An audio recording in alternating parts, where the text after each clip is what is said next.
Hello! ఆ! చెప్పు.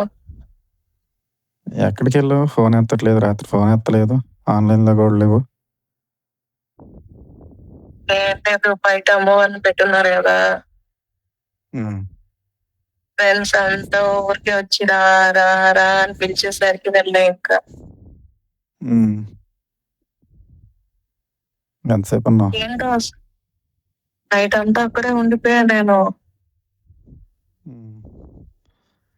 తిన్నాము. ఆ తర్వాత సడెన్‌గా వచ్చి రా నువ్వసలు రానే రావు. అది ఇది చాలా బాగా అలంకరించారు.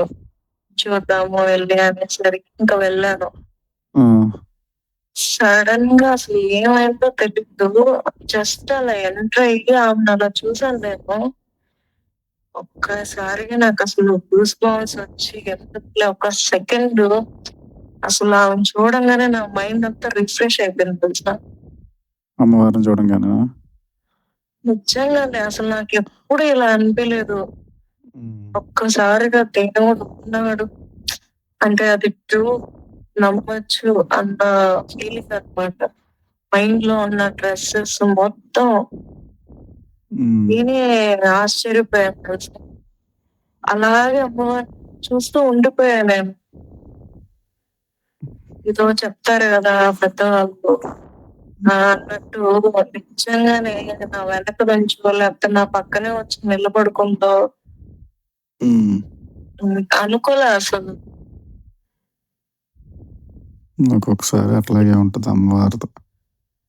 ఎంతున్నా సరే అట్లా పక్కన బెడ్‌కి చిల్ అయిపో అన్నట్టు అనిపించింది తెలుసా! హ్మ్. నేనెప్పుడు నమ్మను. పోతే మామూలుగా ఎళ్తుంటాం కదా టెంపుల్స్‌కి కూడా. హ్మ్. ఏదో అంతటితో గందరగోళంగా అలా ఇలా ఎళ్తుంటే అలా అనిపించింది. అదే. కానీ నైట్ ఏంటో అసలు ఎంత మళ్ళీ డాన్స్‌లు వేస్తున్నారు. సౌండ్ సిస్టమ్స్ ఒక్కసారిగా నా మైండ్‌లో అమ్మవారు తప్ప ఏం లేదు. హ్మ్. అలాగే ఉండిపోదాం అనిపించి నైటంతా అక్కడే ఉండిపోయాను.